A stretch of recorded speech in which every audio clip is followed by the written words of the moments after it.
Apakah godaan cobaan sebelum menikah maupun sesudah menikah? Apakah godaan dan cobaan sebelum menikah maupun mana? Apa pertanyaannya? Apakah godaan dan cobaan sebelum menikah? Sebelum menikah menengok anak gadis orang. Kalau udah menikah menengok bini orang. Banyak orang-orang yang berselingkuh, waktu ditanya, kenapa kau berselingkuh? Apa jawaban dia? Lebih berselera menengok bini orang daripada bini sendiri. Ini penyakit ini. Ini penyakit psikologis. Itulah kenapa perempuan disuruh menutup wajahnya. Jangan ejek perempuan bercadar. Kenapa? Karena bercadar itu sunnah. Tapi yang tak bercadar pun tidak apa-apa, bukan berarti dosa haram. Karena kalau bercadar wajib berarti tak bercadar haram. Bercadar, yang mau bercadar silakan, yang tak mau bercadar ya tak apa-apa. Tapi jangan bersolek berlebih-lebihan di muka laki orang. Ini banyak orang bersolek ini kan untuk laki orang, untuk laki dia macam hantu. Apakah godaan setelah menikah? Kalau engkau jumpa perempuan di tepi jalan, engkau tertarik melihat dia, pulanglah ke rumah. Pesan Sayyidina Ali. Kalau kau nampak perempuan di tepi jalan, tertarik melihat dia, pulanglah ke rumah. Karena apa yang ada pada perempuan itu ada juga di rumah. Baiti jannati, surgaku, rumahku adalah surgaku. Bidadari surga yang dikirim Allah Subhanahu wa taala. Faman lam yastati' man istata'a minkumul ba'ata falyatazawwaj. Siapa di antara kalian yang sudah sanggup menikah, menikahlah. Fa innahu aghaddu lil basar, menikah itu menjaga pandangan, wa ahsanu lil farj, menjaga kemaluan. Faman lam yastati', kalau tak sanggup menikah, fa alaihi bisawm, banyak puasa sunat. Fa innahu lahu wija, karena itu obat. Karena kalau makan, apalagi Pulau Kundur makanannya enak, makan sotong, makan cumi, makan kepiting, makan udang, libido seksual naik. Tapi kalau dia puasa sunat, tak ada bebini, banyak puasa sunat. Cantik pun perempuan itu tak nampak. Bro, atau cewek cantik tak nampak, udah mau mati udah. Maka suruh puasa. Ibu-ibu, bapak-bapak, anak yang sudah akil balik, kewajiban kita sebagai orang tua ini 3. Pertama, ayyusammihi bi ismi khairin, kasih nama yang bagus-bagus. Yang kedua, ayyu'allamahul kitaba idza aqala, ajarkan baca kitab, masukkan sekolah. Yang ketiga, ayyuzawwijahu, nikahkan dengan orang baik-baik. Kau udah sekolah nak, kau mau kunikahkan. Ada nampak perempuan yang baik, kalau ada kami pinangkan, kalau tak ada udah kami siapkan. Nah, nikahkan dengan perempuan baik-baik, jaga kehormatannya. Yang perempuan pun juga nikahkan dengan laki-laki yang baik-baik. Mudah-mudahan anak bapak ibu dapat jodoh yang soleh solihah. Bagaimana cara kita menghadapi melaluinya Pak Ustaz? Tak usah banyak-banyak teori, berbini. Saya tak usah teori begitu begini, tak usah, berbini. Yang mana jodoh saya Pak Ustaz? Tak usah banyak-banyak berteori. Mau kau, dia mau, jadikan. Tak usah banyak berteori. Kalau jodoh kita, nanti waktu kita tengok bergetar kita. Bergetar pun kalau dia tak mau. Saya dulu kan lewat masa muda juga macam kalian, bukan langsung tua. Saya tanya lah tetangga dekat rumah, Pak, apa tandanya kalau dia jodoh kita? Kalau kita tengok bergetar kita. Saya asal menengok perempuan bergetar. Tak usah banyak berteori. Mau kau mau sama dia. Dah, tak mau dia. Bunga bukan setangkai, kumbang bukan seekor, patah tumbuh, hilang berganti, hilang satu tumbuh seribu. Ini anak-anak muda nih, begitu mau minang orang, kaulah satu-satunya, tak ada yang lain. Kalau kau tak mau nanti abang mati. La ilaha illallah. Wih, apa pula begitu? Macam tak ada aja perempuan di dunia ini. Banyak laki-laki ini mentalnya mental kerupuk. Begitu banyak perempuan. Nah, pinang. Tapi jangan kalian meminang petantang-petenteng. Bawa Ustadz Haruna Hasim, bawa Pak Bupati, bawa Pak Sekda.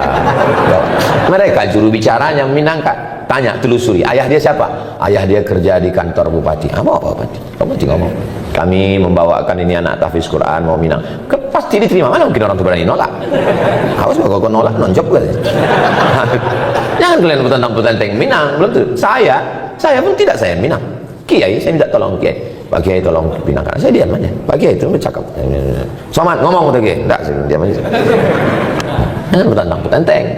Jangan saya kalian bawa, saya diterima nanti. Pak Ustaz, jodohnya supaya dapat jodoh terbaik, doanya Pak Ustaz, doa Nabi Zakaria, Rabbila tazarni fardan wa anta khairul warisin. Rabbi, ya Tuhanku, la tazarni fardan, jangan biarkan aku sendirian, wa anta khairul warisin, engkau sebaik-baik pemberi waris. Rabbi, la tazarni fardan, wa anta khairul warisin. Saya tengok yang menghafal yang udah berbini pula. Ini menghafal yang lajang-lajang aja. Hati-hati bu, kalau sampai dibaca bapak nanti pas sembahyang. Bu, kalau sembahyang tahajud malam, dengarkan doa bapak itu baik-baik. Amin, amin, amin aja. Amin, amin. Nanti kejadian baru bingung. Rabbi la tazarni fardan wa anta khairul warisin. Amin gitu. Itu kejadian. Kenapa abang ini? Doa kau dulu gitu. Nah, Rabbi la tazarni fardan wa anta khairul warisin. Tak ada yang sulit bagi Allah. Asam di gunung, garam di laut, berjumpa juga dalam belanga. Siapa? Langkah rezeki, pertemuan maut, kuasa Allah Subhanahu wa taala. Tak ada yang sulit bagi Allah. Innama amruhu idza arada syai'an ayaqula lahu kun fayakun. Jodoh tak akan kemana, tapi ingat, saingan di mana-mana. Mohon doanya Ustaz agar diberikan keturunan yang soleh dan solehah. Dunia ini memang tak pernah selesai. Sebelum tamat sekolah, nanti kuliah di mana? Sesudah kuliah, udah kerja apa belum? Sesudah kerja, udah berbini? Sesudah berbini, udah punya anak? Udah punya anak? Laki-laki apa perempuan? Laki-laki. Kenapa belum punya anak perempuan? Dunia ini sebetulnya tak sulit. Yang susah tuh mengamankan mulut orang. Jadi kalau diturutkan cakap orang ini gila kita. Jadi kita pede aja, banyak berdoa. Mohon doanya Pak Ustaz supaya diberikan keturunan yang soleh dan solehah. Rabbi habli minas solihin. Doa yang sudah pasti makbul, maka dikabulkan Allah doanya. Lahirlah anak namanya Ismail. Doa Nabi Ibrahim itu, Rabbi habli minas solihin. Apa kata orang? Ibrahim mandul, tak akan punya anak. Berbini sama Sarah, tak ada anak. Menikah sama Hajar, tak ada anak. Apa kata orang? Takkan punya anak itu Ibrahim. Berdoa Nabi Ibrahim, apa yang terjadi? Hajar mengandung, Sarah pun mengandung. Sekali dua saking makbulnya.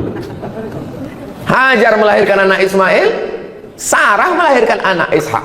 Waktu lahir Ismail, umur Nabi Ibrahim 86 tahun. Berumur Ismail 13 tahun, lahir Ishak. Umur Nabi Ibrahim 99 tahun. Bayangkan bapak kuat, umur 99 tahun masih menggendong bayi.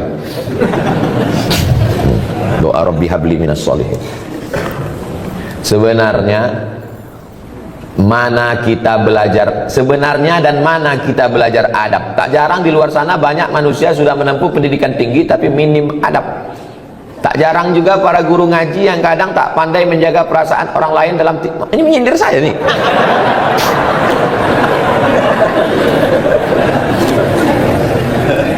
Yang mengajar adab yang pertama kali itu adalah ibu. Ini saya duduk di atas nih, duduk di atas dikasih kursi nih. Dalam lubuk hati yang paling dalam tetap merasa bersalah. Kau salah Somad, kau salah Somad, kau salah Somad. Kenapa? Karena kecil dulu diajarkan tak boleh duduk di atas kalau ada orang tua di bawah. Sampai udah setua ini pun tetap dia tengiang, tetap nampak wajah almarhumah, tak boleh duduk. Jadi waktu datang tamu, tamu duduk di lantai. Kita orang Melayu bentang tikar pandan, duduk tamu di bawah, saya di atas. Mak tu sudah mengkejip mata udah 2 kali. Saya tak juga turun balik.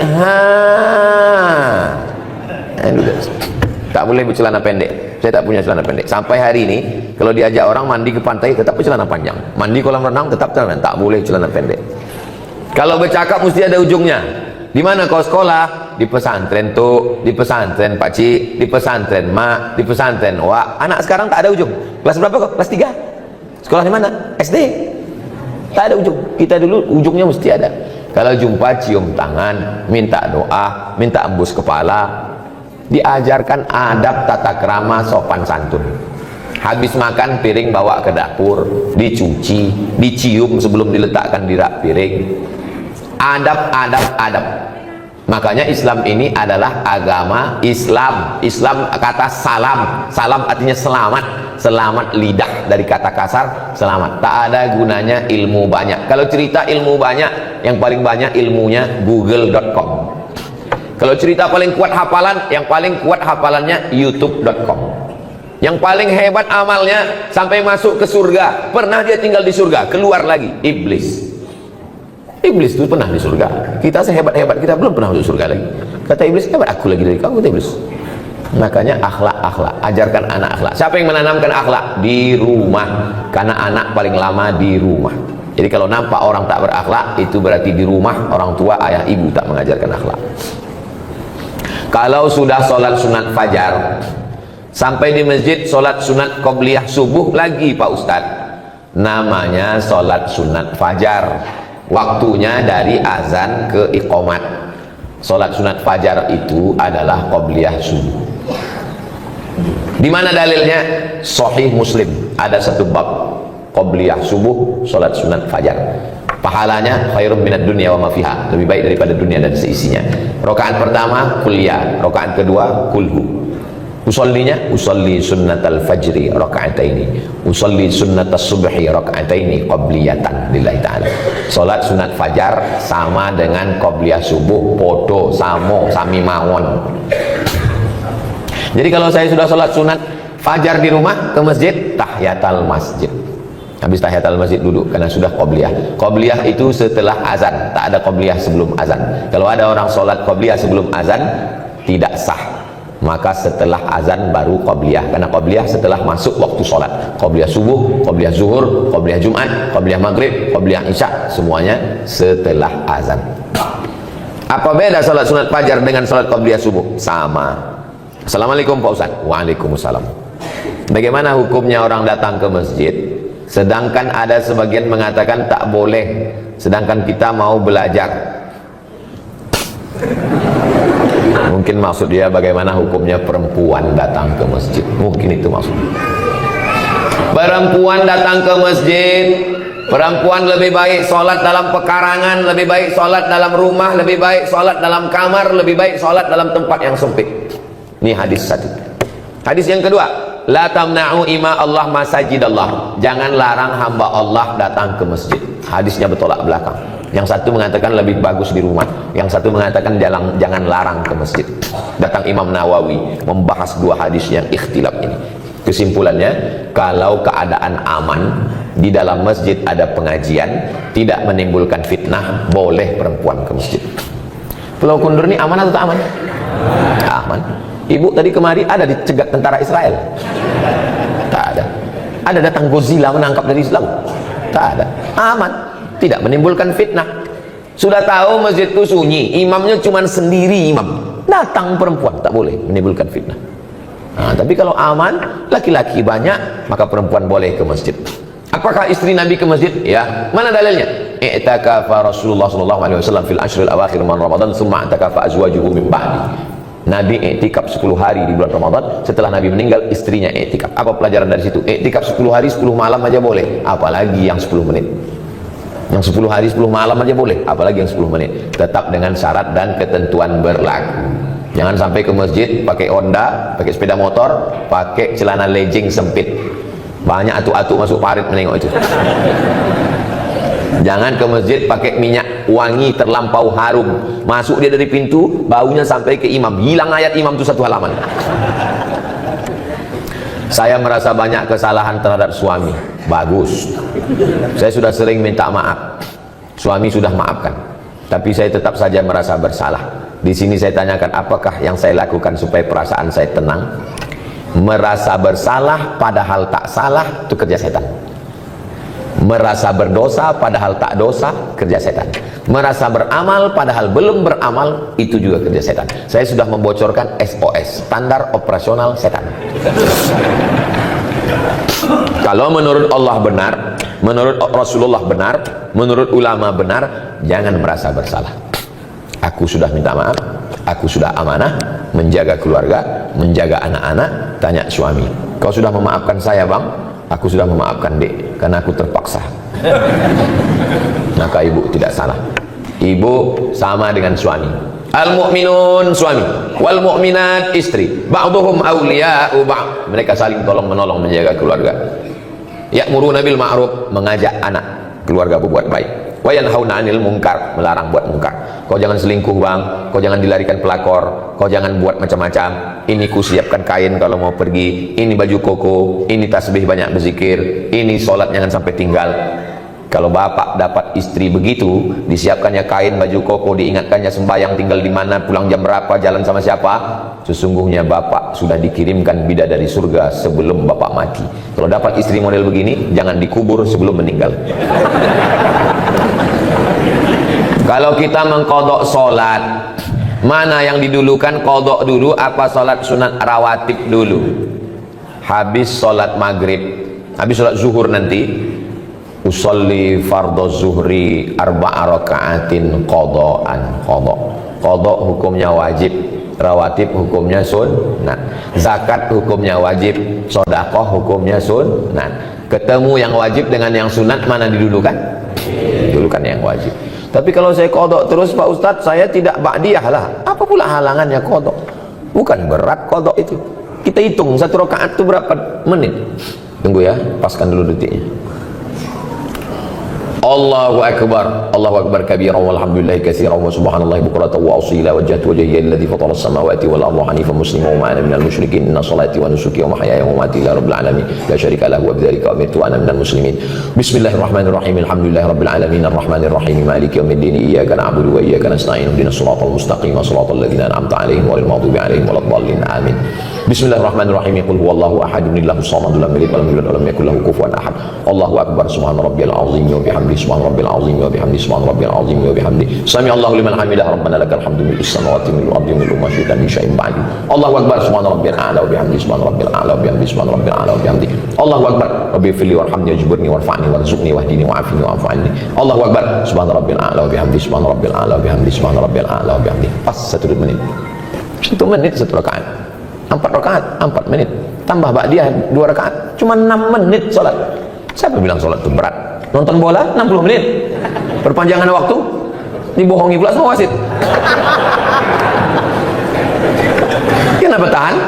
Scroll 60 menit, kenapa tahan? Qadha cuma 4 menit, tak tahan. Berhasil setan. Apakah saya salah jika saya berpihak kepada mereka yang lemah padahal mereka salah? Udah lemah salah pula lagi. Pula kita berpihak kepada orang yang salah. Betul kata Allah, betul kata Rasulullah, betul kata ulama, lemah dia, kita tolong. Unsur akhaka, tolong saudaraku, zaliman atau mazluman, yang zalim maupun yang dizalimi. Kalau yang dizalimi kami tolong, kami tahu cara menolongnya. Yang dizalimi kami tolong. Tapi kalau yang menzalimi, macam mana kami menolongnya? Tahan tangannya. Orang yang mau menzalimi, memukul, menganiaya, tahan tangannya. Begitu cara menolong orang. Tolong saudaramu yang menzalimi maupun yang dizalimi. Jangan diam menengok orang teraniaya. Saya jalan bawa mobil, nyetir sendiri. Saya tengok ada satu anak diletakkan di atas parit. Di atas parit ini ada papan. Anaknya berdiri, dia lempar sama 2 orang anak pakai batu. Turun saya dari mobil, saya tengok lama. Saya tengok anak yang dilempar. Habis itu rupanya lama-lama 2 anak ini sadar, ditengoknya saya. Tengoknya saya, ketakutan. Saya bilang, kau berdua bawa ayah kau sini, aku pijak batang lehernya. Kalau sekali lagi ketangkap kau menganiaya, membuli anak-anak ini, habis kalian gua. Saya paling pantang menengok orang, membuli orang, baik anak-anak maupun orang dewasa. Tak boleh menganiaya orang, tak boleh menzalimi orang. Maka kalau kita menengok ada, walaupun hal kecil remeh-temeh, banyak orang, itu anak-anak biasa, itu sudah membunuh mental dia. Berapa banyak anak-anak bunuh diri gara-gara mentalnya diejek, diolok, mengadu sama maknya, ngadu sama ayah. Memang begitu anak-anak. Jangan, anak-anak ini mesti kita bela.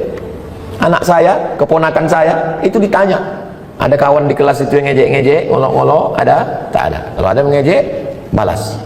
Mana boleh kita balas ejek? Boleh. Disentilnya telinga kau, cabut telinga dia. Yang dibiarkan anak kita diolok-olok orang. Apakah saya membatasi pergaulan suami? Kalau suami berkawan sama peminum khamar, pecandu narkoba, ibu jangan diam. Jadi bagaimana kami bersikap kalau suami saya nih Pak Ustadz sering berkawan, mabuk-mabuk, sakau-sakau, pecandu narkoba? Sebentar ya.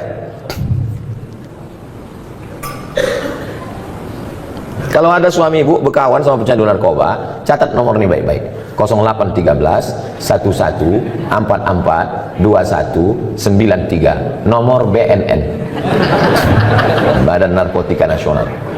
Sekarang mungkin ibu belum tertarik untuk menulisnya, tapi nanti kalau ingat, cari ceramah saya di Masjid Hijr Ismail di menit yang ke pokoknya pas di ujung-ujung pas tanya jawab. Hubungi BNN, suruh tangkap. Karena kalau ibu menasihati, janganlah bang pakai narkoba bang. Oh dia amuknya ibu, tangkap dia. Sesudah tangkap jenguk. Insya Allah, dan menangis darah dia. Biar agak-agak 3 malam. Orang kalau tidak dikasih efek jerah, kalau tidak shock terapi, dia akan takut. Nah mesti begitu. Nanti kalau ada orang yang mengeluh suaminya, suami pecandu narkoba, suami pejudi, suami ini, suami jahat, suami nakal segala macam, insya Allah kalau pakai jurus saya ini, gimana suaminya bu? Alhamdulillah Pak Ustadz sudah ditangkap. Tak mampan lagi nasihat zaman sekarang. Bagaimana dengan perempuan yang tidak berjamaah subuhnya tapi mau melaksanakan sholat sunat isyraq di rumah? Di rumah itu usahakan ada namanya musolla al-bait. Musolla al-bait dalilnya Nabi datang bertamu ke rumah sahabat. Setelah makan Nabi bertanya, aina turidu an usolli, di mana kamu mau saya sholat di rumahmu? Kata sahabat, sholat di sini ya Rasulullah. Nabi pun sholat. Tempat sujud Nabi di rumah itu dijadikan musolla al-bait. Itulah dalil sunnah membuat satu sudut rumah musolla. Tapi rumah kami tak besar Pak Ustadz, bukan rumah orang kaya, tak ada musolla khusus. Tak perlu, buat aja satu sudut yang biasa sholat di situ, sholat duha di situ, tahajud di situ, letakkan sajadah di situ. Maka menurut mazhab Hanafi, musolla al-bait perempuan boleh iktikaf di situ, laki-laki tak boleh. Laki-laki mesti di masjid. Perempuan yang berat, ada anak kecil, kesulitan kesusahan, dia boleh iktikaf di situ dan dia boleh sholat sunat isyraq. Ya bagi yang berat, karena sholat sunat isyraq mesti di masjid. Oke, dia sholat di situ, habis itu dia berzikir baca Quran sampai masuk waktu jam 6.11, habis itu baru dia selanjutnya ada aktivitas-aktivitas. Hilang pula pertanyaan yang tadi yang kertas tuh aja. Saat ini saya sedang dilema, sudah lama menantikan momen pencerahan dari Ustaz. Saya merupakan salah satu anggota dari orang Islam. Suatu ketika terdengar kabar tak sedap bahwa atasan kami melakukan sebuah tindakan kemungkaran, memakai uang umat untuk hal pribadi tapi adanya musyawarah. Sampai suatu hari kami beberapa anggota yang dapat dipercaya melakukan interogasi. Akhirnya memang terkuak bahwa dia menggunakan uang untuk keperluan pribadi tanpa ada campur tangan dari pihak bahkan keluarganya tak tahu menahu. Saat itu pula secara tak langsung kami bilang kepada dia agar seharusnya uang itu diganti, namun dia malah berdalil ini seakan-akan enggan untuk mengganti. Alasan lain kenapa kami enggan untuk melaporkan ini kepada pihak adalah alasan keluarganya takut menanggung malu akibat dari perbuatannya, juga untuk menjaga citra baik agama Islam. Mulai saat ini saya secara pribadi sudah benci dengan dia. Saya sudah berusaha dengan hati maupun perkataan, bahkan sampai saat ini ketika melihat nanti ini terjadi geram, tak mau datang. Ditambah lagi sampai saat ini masih berlanjut isu dia kerap melakukan kecurangan. Seperti yang Ustaz sampaikan, kita begitu membara berapi-api kita menjaga kelakuan bejat Zionis Israel berada di Palestina, tapi ketika melihat kemungkaran di depan mata kita diam. Laporkan ke polisi. Kalau mau ganti, kalau takut melaporkan Fir'aun ini ke polisi, ganti duit yang hilang itu, karena itu duit umat, duit masjid, duit ormas, itu duit umat, pertanggungjawabannya kepada umat. Kalau tak mau melaporkan dia karena menjaga nama baik, ganti duit itu. Tapi kalau tak sanggup mengganti, lapor ke polisi, akan disita barang dia untuk mengganti duit itu. Ustadz, sekretaris kita memakai duit, melaporlah wakil saya ke saya, dekat rumah mak saya ketua, ini wakil saya, sekretaris memakai. Berapa dipakainya? 45 juta. Saya bilang lapor ke polisi, penjarakan dia. Malulah kita Pak Ustadz, begitu begini nanti kami ini. Pergi saya ke kamar, saya ambil duit. Ini 45, masukkan ke kas mengganti si hantu belau setan laknatullah alaih. Keluarkan dia dari pengurus, jangan masukkan lagi. Kalau mau ganti pakai duit pribadi, kalau tidak laporkan ke polisi, jangan diam. Kalau takut melaporkannya, laporkan ke saya. Nanti datang jumpai saya, biar saya melaporkan ke Pak Kapolres, lengkap dengan KTP semuanya. Biar saya melaporkan ke Pak Kapolres. Biarlah saya terlambat pulang nanti agak 1 jam. Yang didiamkan. Kenapa didiamkan? As-sakitu anil haq, diam melihat kemungkaran, setan akhras, setan bisu. Di dalam Islam ini ada namanya akhlak. tapi juga ada namanya hukum. Pencuri, as-sariqu was-sariqatu faqta'u aydiyahuma, potong tangannya. Pezina, az-zaniyatu faz-zani fajlidu kulla wahidin minhuma mi'ata jaldah, cambuk 100 kali kalau belum berbini. Kalau sudah berbini, farjumuhumal battah, lempar batu sampai mati. Islam ini bukan cuma akhlak, Islam ini ada hukum. Untung syariat Islam tak dilaksanakan. Kalau dilaksanakan syariat Islam tak bertangan, kau bilang masih syukur aku masih mau pakai hukum polisi, kau cuma di penjara. Apa pula malu kepada agama Islam? Ini buktinya dia terus melakukan kecurangan. Ini kertas-kertas ini saya simpan, saya bawa balik. Karena kalau tak saya bawa balik, tinggal di sini tanya tulisan siapa tadi itu. Mudah-mudahan Allah menjaga kita semua insyaallah. Ala hadhihi niyyah al-Fatihah. A'udzubillahi minasyaitonir rajim. Bismillahirrahmanirrahim. Alhamdulillahirabbil alamin arrahmanir rahim maliki yaumiddin. Iyyaka na'budu wa iyyaka nasta'in. Ihdinas shiratal mustaqim. Shiratal ladzina an'amta 'alaihim ghairil maghdubi 'alaihim waladdallin. Amin. Allahumma shalli ala sayyidina Muhammad wa ala ali sayyidina Muhammad. Ya Rabbi bil Mustafa balligh maqasidana waghfir lana ma madha ya wasi'al karami. Ya Allah, sampaikanlah maksud niat baik kami berdiri TK tahfiz Quran, SD tahfiz Quran, SMP tahfiz Quran, madrasah aliyah tahfiz Quran, pondok pesantren tahfiz Quran Hijr Ismail. Ya Allah, Allahumma ja'al abana'ana wa banatana min hafizil Quran wal hafizat, jadikan anak-anak kami menjadi para penghafal Quran, minal ulama'il amilin, para alim ulama yang mengamalkan ilmunya sehingga mengalir amal jariahnya untuk kami nanti. Allah, Allahumma ja'alna min mu'ammiri masajidik, jadikan kami orang yang memakmurkan masjidmu dengan salat berjamaah. Allahumma ja'al hadzal balada baladan amina, jadikan Pulau Kundur negeri yang aman dan damai, baldatun thayyibatun wa rabbun ghafur. Rabbana fil lana dzunubana, ampunkan dosa kami, wali abaina, ayah kami, wali ummahatina, ibu kami, wali azwajina, pasangan hidup kami, wali man hadarana, semua yang hadir di majelis ini, wali man syarakana, saudara-saudara kami yang mengikuti melalui streaming kajian, berikan kami semuanya kebaikan dunia akhirat. Allahumma rzuqna rizqan halalan thayyiban mubarakan fi, berikan kami rezeki supaya kami dapat berinfak, beramal, bersedekah. Jadikan anak-anak kami anak-anak yang baik, yang menolong agamamu nanti, mujahid fi sabilillah. Rabbana atina fid dunya hasanah wa fil akhirati hasanah wa qina adzabannar. Wassallallahu ala sayyidina Muhammad wa ala alihi wasallam. Walhamdulillahirabbil alamin.